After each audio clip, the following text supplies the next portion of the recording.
uma noite como qualquer outra quando Lucas encontrou o diário.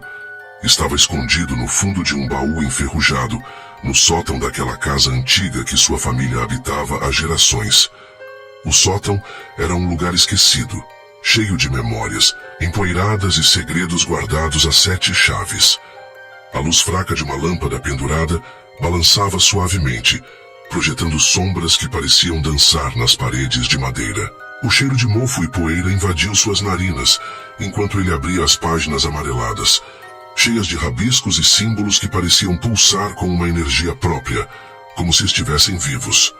As palavras eram antigas, quase ilegíveis, escritas em uma caligrafia tremida que sugeria pressa, medo ou talvez desespero.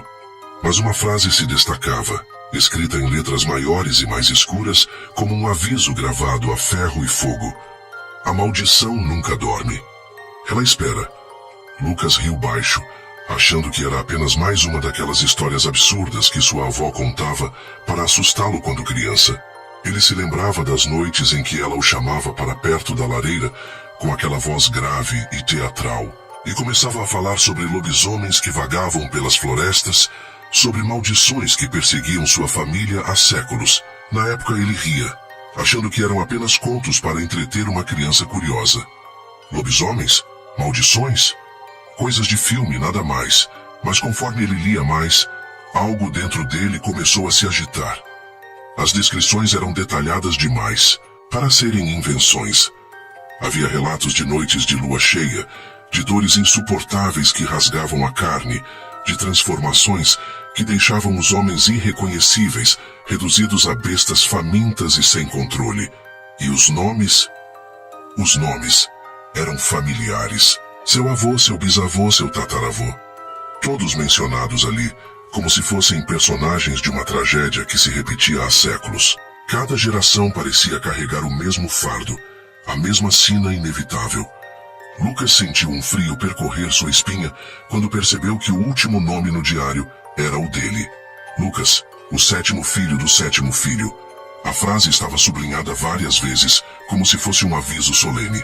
Ele não sabia o que isso significava, mas algo no fundo do seu peito começou a latejar, como um eco distante de algo que ele não conseguia nomear. Ele fechou o diário de repente, como se pudesse se livrar daquela sensação incômoda, apenas afastando-o de si.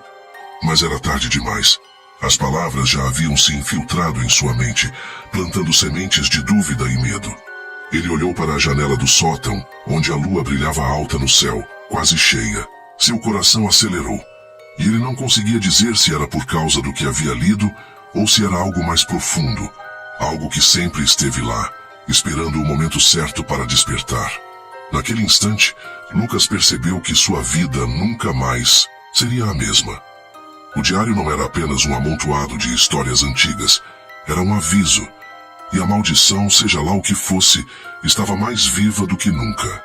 Era uma criatura grotesca, com olhos brilhantes e garras afiadas, desenhada com traços frenéticos, como se a mão que a criara estivesse tremendo de medo ou pressa.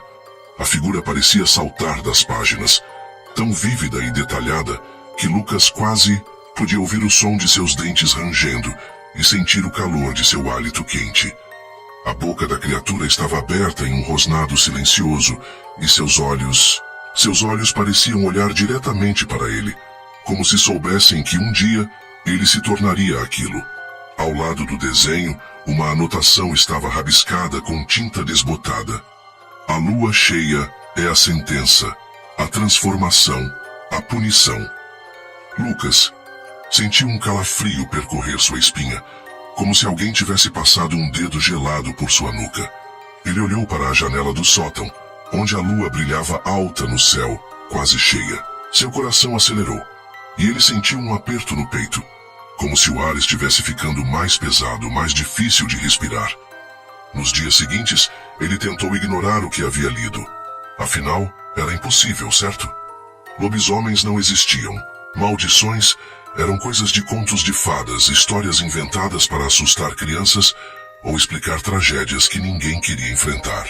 Ele repetia isso para si mesmo, como um mantra, tentando convencer sua mente racional de que tudo não passava de uma coincidência bizarra.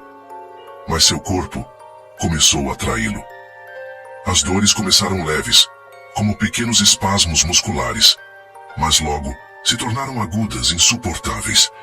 Era como se algo dentro dele estivesse se contorcendo, tentando escapar, como se sua própria pele fosse uma prisão que não podia mais contê-lo. Sua visão ficou mais nítida, tão clara que ele conseguia ver detalhes que antes passavam despercebidos. As veias nas folhas das árvores, as marcas minúsculas na parede, o brilho distante das estrelas mesmo em noites nubladas.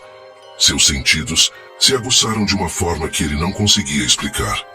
Ele conseguia ouvir sussurros do outro lado da rua, palavras que não deveriam ser audíveis. O cheiro da chuva chegava a ele muito antes das primeiras gotas caírem, e ele sentia o aroma de cada flor, cada animal, cada pessoa que passava por perto, como se o mundo tivesse se tornado uma sinfonia de odores. E então veio a noite. A lua cheia brilhava no céu como um farol implacável. Lucas trancou-se no porão determinado a resistir. Ele havia pesquisado, tentado encontrar uma cura, uma forma de quebrar o ciclo. Mas conforme as horas passavam, a dor se tornou insuportável. Seus ossos estalavam, sua pele ardia, e ele sentia algo crescendo dentro dele, algo selvagem e incontrolável. Quando a transformação finalmente aconteceu, foi como ser arrancado de si mesmo. Ele não era mais Lucas, era algo mais antigo, mais primitivo. A criatura que emergiu daquela dor era forte, rápida e faminta.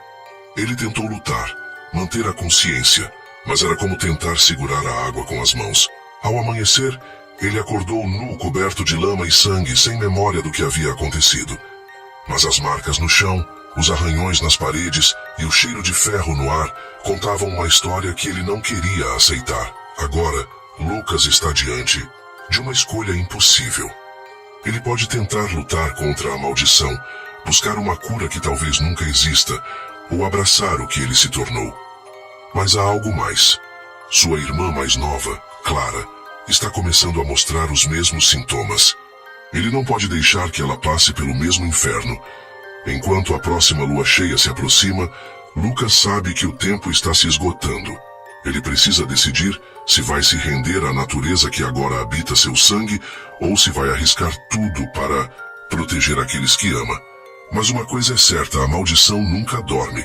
Ela apenas espera.